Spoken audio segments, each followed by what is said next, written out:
All of the clips that you're going to see in this video are taken from a really long and extensive lesson that I made for my Patreon page, specifically on Alla Prima painting. If you want to get into that lesson and really learn everything that I have to teach you about Alla Prima painting, you can sign up to the Atelier tier for $10 and get access to that tutorial plus all of the other tutorials on my Patreon page. When you translate the phrase alla prima from Italian to English, it literally means of the first. What it refers to in the world of oil painting is an oil painting that is made in one sitting, meaning that if your workday is 30 minutes or 4 hours, you are going to complete a painting from the first brushstroke to the final refinement in that time. That adds both a lot of pressure, but also the demand for a kind of immediacy and clarity of application that can be really great for students and professionals. Alla Prima painting, I think, is not so much for large, Baroque, highly worked out compositions, but for rather quick and intimate studies of a subject. In this case, of course, we're going to be working with a portrait. The first thing we have to do starting out with this painting is to kind of transfer it from being a drawing into being an oil painting, right? So all of these passages here that are in line have to be converted eventually into mass. The first thing I'm going to do actually is just to reiterate them in oil paint, at least the ones that I think are most significant. And to do that, I'm going to start out with my raw umber here. Even the choice of this first mixture, though, actually has to be done with our overall philosophy in mind. We start out in the middle values. That we do, in fact, most of the painting also in the middle values. And then we expand outward from there towards the highest key lights and also the darkest accents. So this initial color value that I choose to kind of reiterate the drawing, I want to make sure actually it's not particularly dark. So I've taken raw umber, I've just warmed that up with a little bit of red, a little bit of yellow to get a nice kind of earthy color value. We've pretty much done what we can to bring that forward with us, right? Now, if you've done all your homework on vocabulary and things like that, the phrase local color or local value will have come up, right? So what we're talking about here really is the average color value of an area. Now, if we take, for instance, this massive kind of passage of hair right here, we have dark aspects, we have other dark aspects, we have a central kind of lighter plane, we have a hue shift in this area from here being more of a kind of a red-violet into a kind of a red-orange. And all of this, what we want to do with it is kind of compress it and find like a mean average color value to use that we can use to kind of block all of that in. Which will stand up well in relationship to say like the broadly kind of light side plane of the head here. I'm going to start with something that's actually intermediate. I actually want to start with the shadows on the face. Reason being is that I think they're going to kind of set the key for the flesh tones, which is such a major focus of this painting. They're really what the picture is about, right? I want to make sure that they are the kind of place that the key emanates from. So I'm going to start here. I'm going to key the darks in relationship to them, key the lights in relationship to them as well. So now that I've blocked in these kind of major areas, I'm actually going to block in the background as well. What we have, of course, is like a dark mid-tone background. The trick here, right, is that you don't want to paint this in relationship to the white of the paper here. You want to paint it in relationship to the darks. Let's put in like a brush stroke of kind of darkest dark somewhere here. So I know eventually there's going to be a little bit of a shadow from the collar. Now this is going to help me because ultimately I can see the contrast between whatever background mixture I make and this, right? And that sets in a way like an absolute. I'm going to choose a color value here. I feel like more or less represents what we have in that background.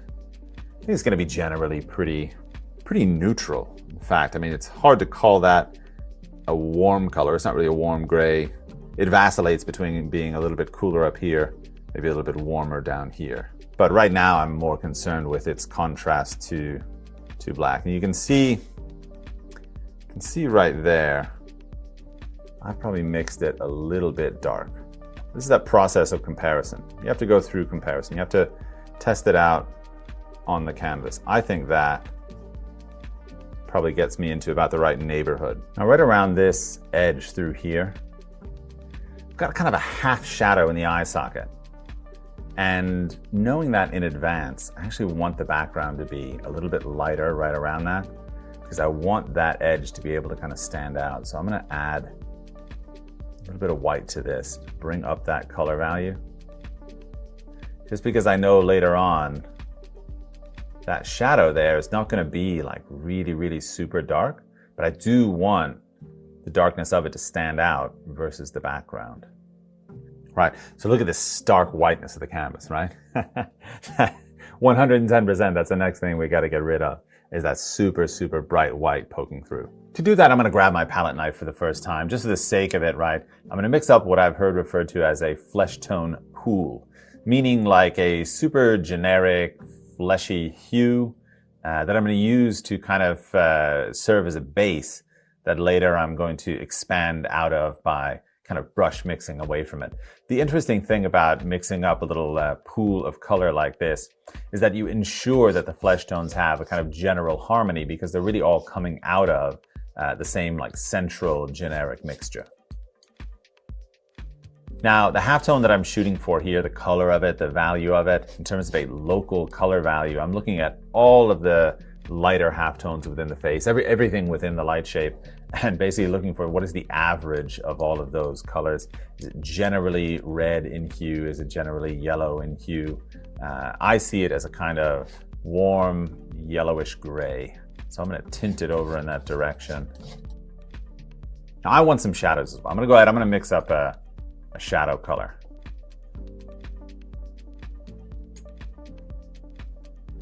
Looks pretty crazy, right? Let's tone that down with some red. All right, so I'm going to clarify a few of the shadow color values first. As I try to hit the actual key for this value within the shadow, when I look here, I notice there's no contrast. When I look at the source image, I notice lots of contrast. So this color value here is asking for another color value in response. So I'm going to go ahead and block in a darker color value here. For the sake of the process that I'm going through, actually this is not really necessary. Like I actually want to keep things working in the mid-tone. I just want to do this to show how one color value, when it's applied properly, kind of seeks out another color value. We're getting to some like rosier parts of the face through here, so I'm going to get into some warmer color values and to also be as generic as actually possible.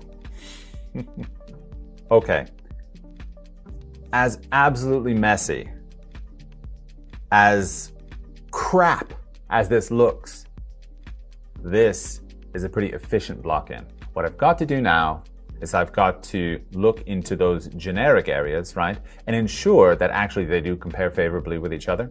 And once I'm sure of that, then I go into modeling individual areas, right? So that means finding variety inside the unity that I've established.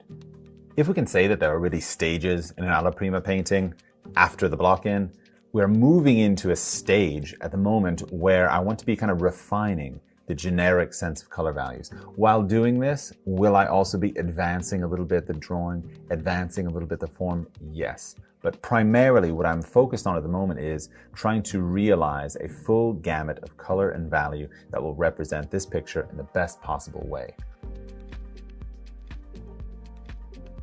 What makes Alla Prima a great, super efficient process is also what makes it very difficult. Because oil paint has a window of drying time, meaning that while it's wet is when we're going to do all our work. When it's dried, after one session, depending upon the pigments that you use, all of the work that we can do is closed. For this reason, it's important to economize the kind of work that you do while your window of drying time is open. Meaning that if this painting is going to be a portrait of a model, the features of the face, generally speaking, are going to draw most attention and have the greatest requirement for detail. For this reason, what we're going to do is treat the peripheral areas of the picture with broad, loose brushstrokes. And as we get closer to the features of the model, we're going to get tighter and more specific with the drawing and design. There isn't really any way to shortcut specificity in drawing the features of a face. It simply is going to take the time that it takes. That's why this economization of your effort and the time available in that window of drawing is super important to understand and respect. We've reached a point where this painting is essentially finished. Alla Prima, for me, almost never feels that way. It always jumps to my attention that there's a dozen other things that I can do. However, I've fulfilled the remit that I set out for myself. I wanted to search out the color values. I wanted to search out the structure, the likeness. I wanted to experience that within a cycle that was closed in a sense. This is also why I think it's such an effective method for students, in particular online remote learning students, right? Because you're out there in the world, all things around you, in fact, are asking for your attention. They're trying to take you away from your studio. I know it because I've lived it. What you would like to do is have a painting process that suits your capacity for time, for scheduling, for focus. And even for those of you, by the way, that have all the time in the world to work, this will be the painting process that forces you to make decisions fast. And not to wait around or rely on your technique with a brush or the layering of paint or subsequent glazes to fix things, but to really orient yourself to organizing value, color, and shape, really all in the same moment. That is the strength of Alla Prima painting. Thank you everybody so much for spending time with me and watching this video on Alla Prima painting. If you want to check out the full lesson, of course, go to my Patreon page. Please remember to like and subscribe if you're into this content, and I will see you the next time around.